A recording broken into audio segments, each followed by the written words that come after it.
hidup yang orang tua yang belajar banyak, yang mimpin banyak hal, dan mereka masih hidup hari ini. Nah itu kita kadang-kadang lihat orang-orang tua ini, kita anggap ya ini tua-tua semua pergi cepat lah. Padahal ini stock of knowledge yang luar biasa bagi Sumba, bagi kita semua, bagi NTT dan bagi Indonesia. Nah itu setiap kali berjumpa dengan mereka sebaiknya kita korek pelan-pelan, supaya banyak knowledge yang tidak sempat kita belajar.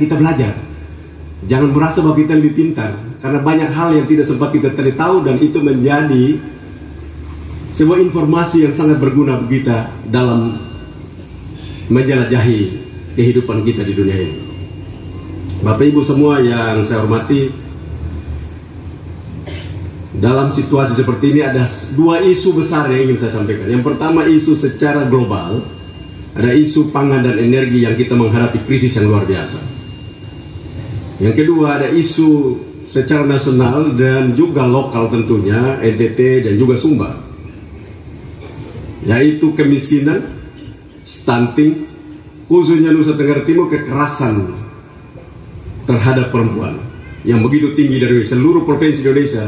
NTT nomor 1 buat jahat kepada perempuan, karena kalau laki-laki dia nggak berani mungkin.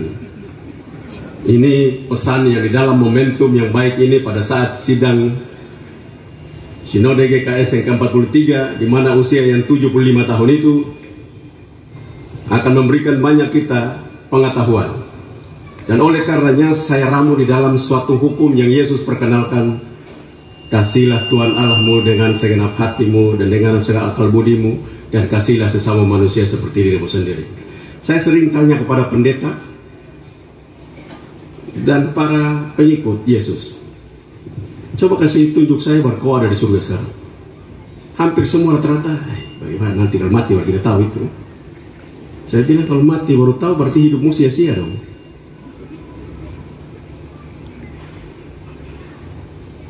Pengikut Yesus itu nomor 1, pintar. Kalau bodoh pasti dia bukan pengikut Yesus.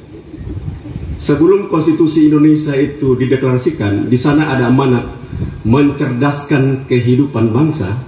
Yesus telah memulai 2022 tahun yang lalu dengan pergilah,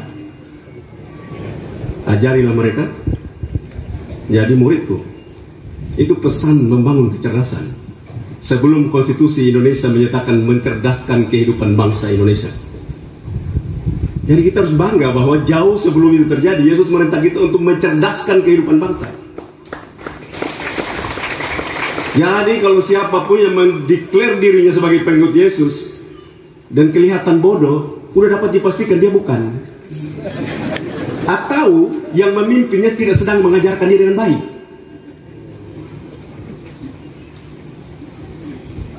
Karena itu memang saya selalu bertanya begini, mohon maaf Pak Alfred dan teman-teman semua para pendeta GKS. Biasanya kalau gubernur ini kalau bicara banyak yang tidak suka. Tapi saya selalu yang begini, lebih baik mereka tidak suka saya, tapi bosnya suka saya, daripada mereka suka saya, tapi bos tidak suka saya, bahaya saya. Saya mau menyampaikan begini, kalau kita terikat di dalam hukum, dan pastinya sebuah komunitas harus terikat di dalam hukum. Mau di dunia, mau di surga, kita terikat di dalam hukum. Dan rezeki bagi kita bahwa hukum itu diperkenalkan kepada kita untuk mengasihi Tuhan dan sesama. Cuman celakanya bagi orang yang tidak mengerti hukum. Karena itu saya menyarankan kepada seluruh pendeta untuk setelah menjadi SPH sebaiknya sekolah hukum. Karena hukum itu membutuhkan pembuktian. Tanpa bukti, kita tidak bisa tahu apakah ada atau tidak. Pertanyaan sederhana buat kita adalah, apakah surga itu ada? Lalu banyak yang bilang begini, surga ada. Nah, kalau surga kita sudah tahu semua lah, surga itu apa? Tempat di sana tidak ada rapat tangis, kerta gigi, susu dan madu, seluruh kesejahteraan, keadilan, damai, sejahtera ada di sana semua. Itu sudah hafal semua luar kepala. Tapi kita tanya, apa itu ada? Nah, ini baru celaka. Kalau di sekolah pas-pas dia bingung kiri kanan. Ada adalah sesuatu yang dapat diukur oleh panca indera manusia. Kalau kentut itu bunyi, tanpa kita lihat bentuk kentut apa, kita bisa tegur orang, jangan kentut sembarang, walaupun kita tidak lihat bentuk kentut itu macam apa. Tapi kalau dia bau, walaupun kita tidak dengar, kita cium, kau kentut bau sekali. Nah, maka penciuman kita dapat. Jadi kita menegur orang, dan dia tidak bisa juga membantah, karena dia juga tahu ada barang itu. Nah, kalau surga itu ada, dan surga dapat diukur oleh panca indera manusia, maka tolong Bapak Pendeta, Mama Pendeta semua, ukur surgamu kepada saya, kepada jemaat, supaya jemaat lihat, Bapak Ibu di surga rupanya ya. Penebus ulang, penebus satu kali untuk selama-lamanya. Karena itu pengikut Yesus melakukan dosa, tapi dia tidak berdosa. Karena dia garantor, punya garantor untuk itu. Sama seperti bank yang tadi Bapak Albert bilang, bank NTT di take over oleh Victor Lesoda. Bapak punya kredit, saya bilang saya tanggung semua. Bapak kredit saya tanggung semua. Tapi Bapak tidak bermanfaat, nanti suatu saat saya kasih bulan. Bapak tidak bermanfaat, saya kasih bulan. Bapak punya utang itu. Nah itulah. Kalau itu kita periksa sungguh-sungguh dalam Matius 25 ayat 35 terus sampai ke 40, itu jelas sekali tulisan. Di saat aku lapar, haus, telanjang, terpenjara, sakit, orang asing. 5 kata sifat itu.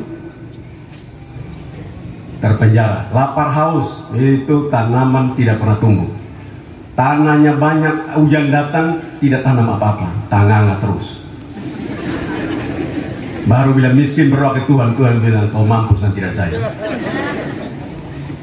Karena dalam situasi seperti ini, secara global kita menghadapi pangan, maka tidak ada pilihan bagi kita untuk DNTT. Gereja harus berperan aktif untuk itu, dalam membangun pangan kita. Kolaborasi itu bukan berarti lembaga dan lembaga kerja. Karena itu setiap kali orang kirim datang ke saya, kalau kolaborasi saya tanya, pintar apa, bisa bikin apa, dan pernah jadi. Kalau bilang saya tidak pernah bikin, apapun tidak pernah jadi ya, kau pergi lagi, suruh kasih yang kirim yang jadi saja. Karena kolaborasi itu kerjasama antar lembaga dan sesama manusia, mereka yang mampu dan membuat barang jadi. Jangan kirim yang tidak jadi. Karena kolaborasi itu mereka yang cerdas, mereka yang peduli, dan mereka yang punya kemampuan berani mengambil risiko. Think, heart, and guts. Itu 3 komponen utama membangun dalam kolaborasi manusia. Kolaborasi kemana? Target Yesus. Berapa banyak kamu menyelamatkan kaum hina? 1, yang lapar. Banyak, tanahnya kosong tapi susah.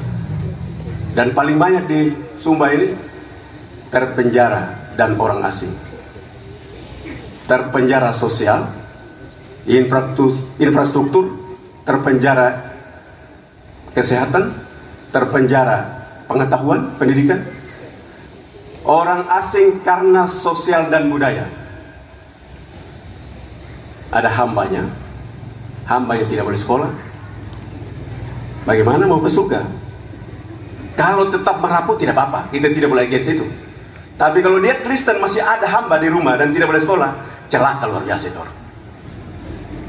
Tidak baik gubernur ngomong begini, nanti kalau nanti pembelian orang tidak pilih, tidak apa-apa, tidak pilih, tidak apa-apa. Tapi saya dipercaya oleh Tuhan saya. Kan pertanyaannya begini, apakah kamu percaya Yesus sebagai Tuhan dan Juru Selamat? Ya, saya percaya. Tuhan Yesus percaya kau atau tidak? Itu celaka itu. Pergi kamu hai ular beludak, aku tidak mengenal kamu.